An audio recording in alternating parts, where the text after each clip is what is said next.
Nama saya Arnold Damani dan di sini saya akan menjelaskan dan mempresentasikan tentang Undang-Undang Pabean Imigrasi dan Karantina.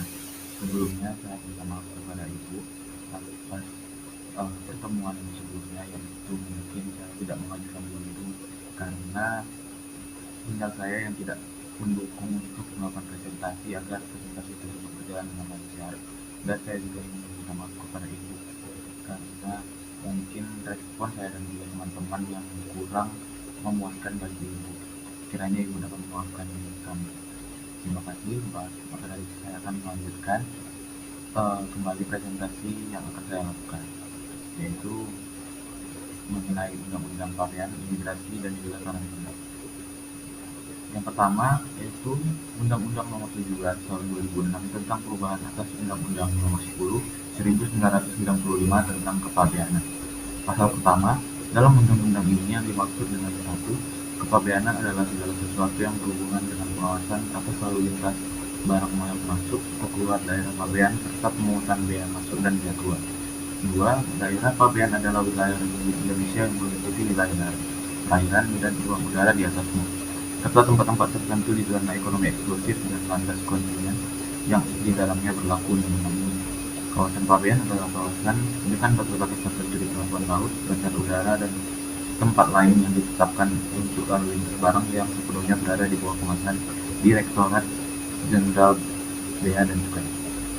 4. Kantor pabean adalah kantor dalam lingkungan Direktorat Jenderal Bea dan Cukai, tempat dipenuhinya kewajiban pabean sesuai dengan ketentuan undang-undang ini.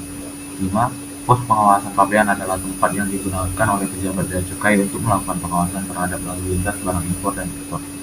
6. Kewajiban pabean adalah semua kegiatan di bidang kepabeanan yang wajib dilakukan untuk memenuhi ketentuan dalam undang-undang ini.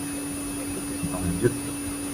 Yang ketujuh, pemberitahuan pabean adalah pernyataan yang dibuat oleh orang dalam rangka melaksanakan kewajiban pabean dalam bentuk dan syarat yang ditetapkan oleh undang-undang ini. 8. Menteri adalah Menteri Keuangan Republik Indonesia. 9. Direktur Jenderal adalah Direktur Jenderal Bea dan Cukai.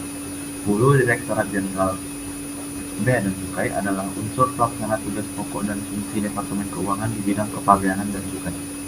11. Pejabat Bea dan Cukai adalah pegawai Direktorat Jenderal Bea dan Cukai yang ditunjuk dalam jabatan tertentu untuk melaksanakan tugas tertentu berdasarkan undang-undang ini. 12. Orang adalah orang perseorangan atau badan hukum. 13. Impor adalah kegiatan memasukkan barang ke dalam daerah pabean. 14. Ekspor adalah kegiatan mengeluarkan barang dari daerah pabean. 15. Bea masuk adalah pungutan negara berdasarkan undang-undang ini yang dikenakan terhadap barang yang diimpor. 15A. Bea keluar adalah pungutan negara berdasarkan undang-undang ini yang dikenakan terhadap barang ekspor. 16. Tempat penimbunan sementara adalah bangunan dan atau lapangan atau tempat lain yang disamakan dengan itu di kawasan pabean atau untuk menimbun barang sementara menunggu pemuasan atau pengeluaran. 17. Tempat penimbunan berikut adalah bangunan, tempat dan kawasan yang memenuhi persyaratan tertentu yang digunakan untuk menimbun barang atau tujuan tertentu dengan menempatkan penangguhan bea masuk. 18. Tempat penimbunan pabean adalah bangunan dan atau lapangan atau tempat lain yang disamakan dengan itu yang disediakan oleh pemerintah di kantor pabean, berada di bawah pengelolaan Direktorat Jenderal Bea dan Cukai untuk menyimpan barang yang dinyatakan tidak dikuasai, barang yang dikuasai negara, dan barang yang menjadi milik negara berdasarkan undang-undang ini.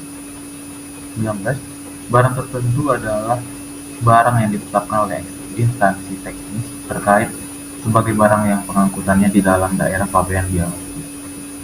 Audit kepabeanan adalah kegiatan pemeriksaan laporan keuangan, buku catatan, dan dokumen yang menjadi bukti dasar pembukuan surat yang berkaitan dengan kegiatan usaha, termasuk data elektronik surat yang berkaitan dengan kegiatan di bidang kepabeanan dan atau sediaan barang dalam rangka pelaksanaan ketentuan peraturan perundang-undangan di bidang kepabeanan. Tarif 21. Tarif adalah klasifikasi barang pabean yang masuk dan bea keluar. Kita lanjut. ketentuan pasal 2 ayat 2 diubah sehingga pasal 2 berbunyi sebagai berikut. 1. Pasal 2 ayat 1. Barang yang dimasukkan ke dalam daerah APBN diperlakukan sebagai barang impor dan terutang bea masuk. 2. Barang yang telah dimuat di sarana pengangkut untuk dikeluarkan dari daerah APBN dianggap telah diekspor dan diperlakukan sebagai barang ekspor. 3. Barang sebagaimana dimaksud pada ayat 2 bukan merupakan barang ekspor dalam hal dapat dibuktikan bahwa barang tersebut ditujukan untuk dibongkar di suatu tempat dalam daerah APBN. Di antara pasal 2 dan pasal 3 disisipkan satu pasal, yaitu pasal 2A yang berbunyi sebagai berikut. 1. Pasal 2A ayat 1 terhadap barang ekspor dapat dikenakan bea keluar. 2. Bea keluar dikenakan terhadap barang ekspor dengan tujuan untuk A. menjamin terpenuhnya kebutuhan dalam negeri, B. melindungi kelestarian sumber daya alam, C. mengantisipasi kenaikan harga yang cukup drastis dan komoditi ekspor tertentu di pasar internasional, atau D. menjaga stabilitas harga komoditi tertentu di dalam negeri. 3. Ketentuan mengenai penggunaan bea keluar terhadap barang ekspor sebagaimana dimaksud pada ayat 1 diatur lebih lanjut dengan peraturan pemerintah. 4. Ketentuan pasal 3 ayat 3 dan ayat 4 diubah sehingga pasal 3 berbunyi sebagai berikut.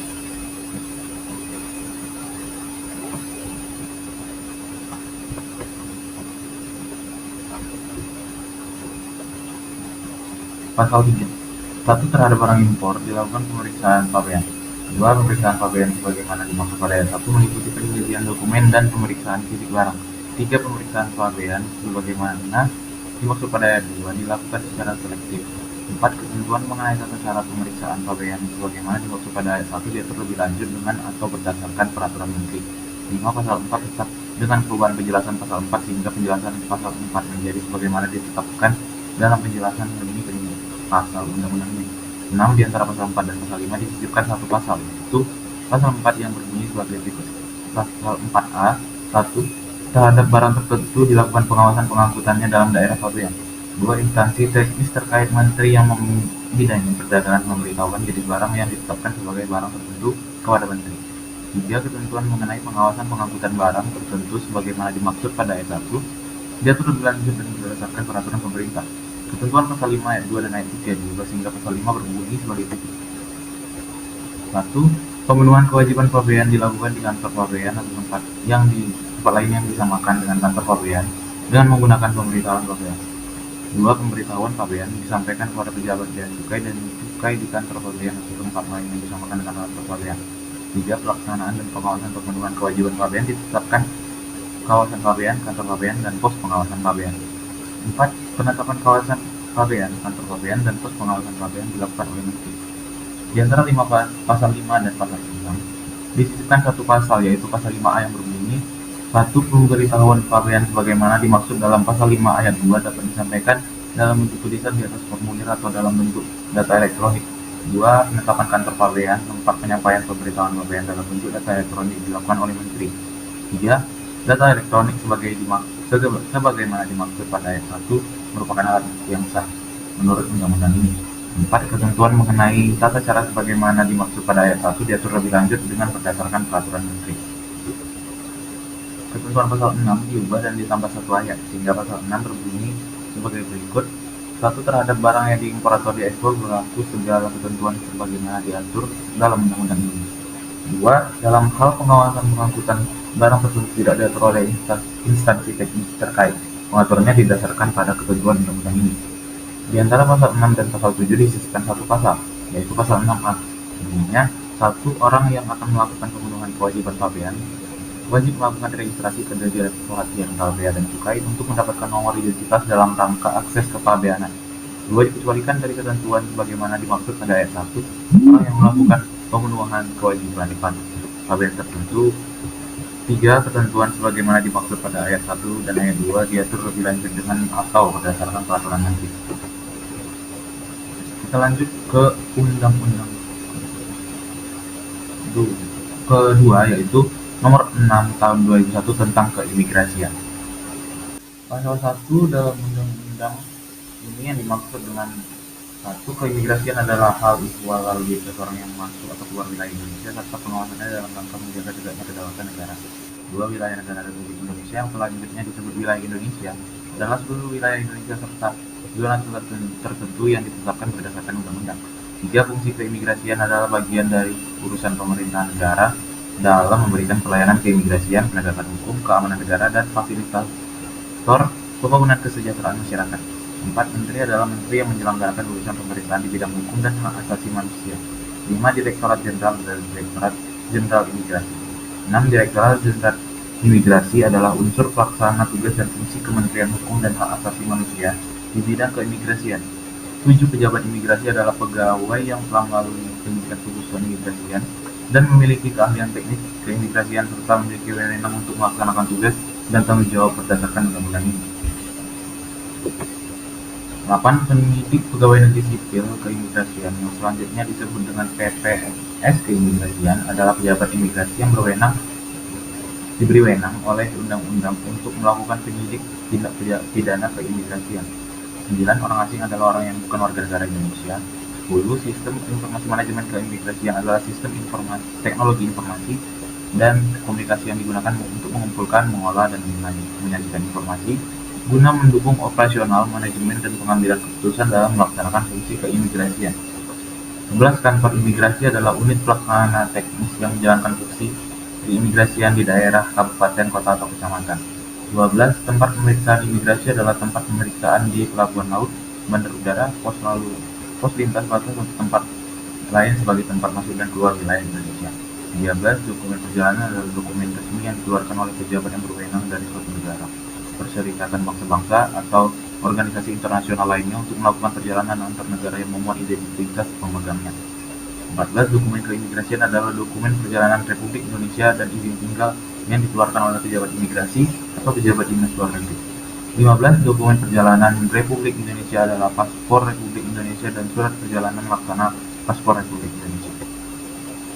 16, paspor Republik Indonesia yang selanjutnya disebut paspor adalah dokumen yang dikeluarkan oleh pemerintah Republik Indonesia kepada warga negara Indonesia untuk melakukan perjalanan antar negara yang berlaku selama jangka waktu tertentu. Surat perjalanan laksana paspor Republik Indonesia yang selanjutnya disebut surat perjalanan laksana paspor adalah dokumen pengganti paspor yang diberikan dalam keadaan tertentu yang berlaku selama jangka waktu tertentu. 18, visa Republik Indonesia yang selanjutnya disebut visa adalah keterangan tertulis yang diberikan oleh pejabat yang berwenang di perwakilan Republik Indonesia atau di tempat lain yang ditetapkan oleh pemerintah RI yang memuat persetujuan bagi orang asing untuk melakukan perjalanan ke wilayah Indonesia dan menjadi dasar untuk pemberian izin tinggal. 19, tanda masuk adalah tanda tertentu berupa cap yang dibubuhkan pada dokumen perjalanan warga negara Indonesia dan orang asing baik manual maupun elektronik yang diberikan oleh pejabat imigrasi sebagai tanda bahwa bersangkutan masuk wilayah Indonesia. 20, tanda keluar adalah tanda tertentu berupa cap yang dibubuhkan pada dokumen perjalanan warga negara Indonesia dan orang asing baik manual maupun elektronik yang diberikan oleh pejabat imigrasi sebagai tanda bahwa yang bersangkutan keluar Indonesia. 21, izin tinggal adalah izin yang diberikan kepada orang asing oleh pejabat imigrasi atau pejabat dinas luar negeri untuk berada di wilayah Indonesia. 22, pernyataan integrasi adalah pernyataan orang asing kepada pemerintah Republik Indonesia sebagai salah satu syarat memperoleh izin tetap tinggal. 23, izin tetap tinggal adalah izin yang diberikan kepada orang asing tertentu untuk bertempat tinggal dan menetap di wilayah Indonesia sebagai penduduk Indonesia. 14, izin masuk kembali adalah izin tertulis yang diberikan oleh pejabat imigrasi kepada orang asing. Untuk memegang izin tinggal terbatas izin kembali ke wilayah Indonesia. 25, korporasi adalah kumpulan orang atau kekayaan yang terorganisasi baik merupakan badan hukum maupun bukan badan hukum. 26, penjamin adalah orang atau korporasi yang bertanggung jawab atas keberadaan dan kegiatan orang asing selama berada di wilayah Indonesia. 27, alat angkut adalah kapal laut, pesawat udara, atau sarana transportasi lain yang lazim digunakan baik untuk mengangkut orang maupun barang. 28, pencegahan adalah larangan sementara terhadap orang untuk keluar dari wilayah Indonesia berdasarkan alasan keimigrasian atau alasan lain yang ditentukan oleh undang-undang. 29, penangkalan adalah larangan terhadap orang asing untuk masuk wilayah Indonesia berdasarkan alasan keimigrasian. 30, intelijen keimigrasian adalah kegiatan penyelidikan keimigrasian dan pengamanan keimigrasian dalam rangka proses penyajian informasi melalui analisis guna menetapkan perkiraan keadaan keimigrasian yang dihadapi atau akan dihadapi. 31, tindakan administratif keimigrasian adalah sanksi administratif yang ditetapkan pejabat imigrasi terhadap orang asing di luar proses peradilan.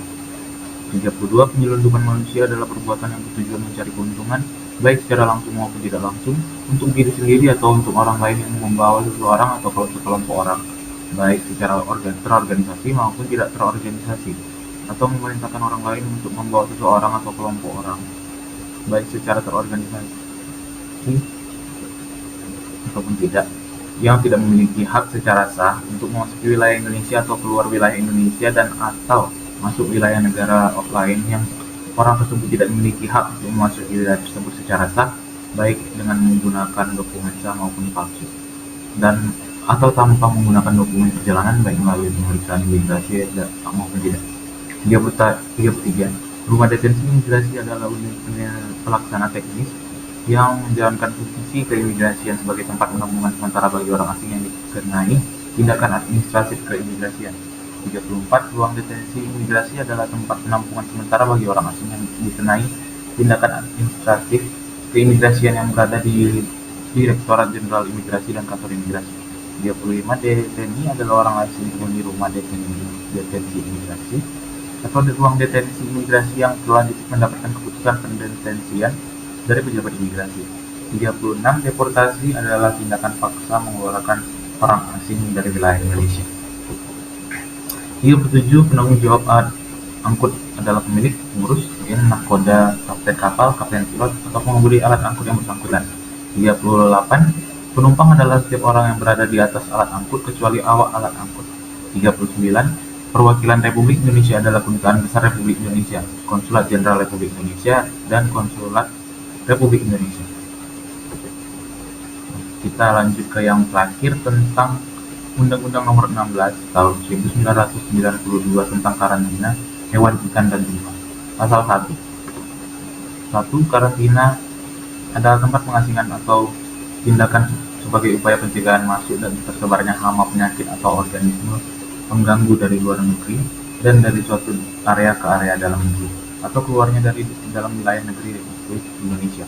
2. Karantina hewan, ikan, dan tumbuhan adalah tindakan sebagai upaya pencegahan masuk dan tersebarnya hama dan penyakit hewan, hama dan penyakit ikan, atau organisme pengganggu tumbuhan dari luar negeri dari suatu area ke area dalam negeri atau keluarnya dari dalam wilayah negara Republik Indonesia. 3. Hama dan penyakit hewan, hama dan penyakit ikan, atau organisme pengganggu tumbuhan adalah semua organisme yang dapat merusak, mengganggu kehidupan, atau menyebabkan kematian hewan, ikan, dan tumbuhan. 4. Hama dan penyakit hewan karantina adalah semua hama dan penyakit hewan yang ditetapkan pemerintah untuk mencegah dan masuknya ke dalam, tersebarnya ke dalam, dan keluarnya dari wilayah negara Republik Indonesia. 5. Hama dan penyakit ikan karantina atau organisme pengganggu tumbuhan karantina adalah semua hama dan penyakit ikan atau organisme pengganggu tumbuhan yang ditetapkan pemerintah untuk mencegah masuknya ke dalam dan tersebarnya di dalam wilayah negara Republik Indonesia. 5. Hama dan penyakit ikan karantina atau organisme pengganggu tumbuhan karantina adalah semua hama dan penyakit ikan atau organisme pengganggu tumbuhan yang ditetapkan pemerintah untuk mencegah masuknya ke dalam dan tersebarnya di dalam wilayah negara Republik Indonesia. 6. Media pembawa hama dan penyakit hewan karantina, hama dan penyakit ikan karantina atau organisme pengganggu tumbuhan karantina adalah hewan, bahan asal hewan, hasil bahan asal hewan, ikan, tumbuhan, dan bagian-bagian dan atau benda lain yang dapat membawa hama dan penyakit hewan karantina. 7. Hewan adalah semua binatang yang hidup di darat, baik yang dipelihara maupun yang hidup secara liar. 8. Bahan asal hewan adalah bahan yang berasal dari hewan yang dapat diolah lebih lanjut. 9. Hasil bahan hewan adalah bahan asal hewan yang telah diolah. 10. Ikan adalah semua biota perairan yang sebagian atau seluruh daur hidupnya berada di dalam air dalam kehidupan dan keadaan hidup atau mati, termasuk bagian-bagiannya. 11. Tumbuhan adalah semua jenis sumber daya alam nabati dalam keadaan hidup atau mati, baik belum diolah maupun telah diolah.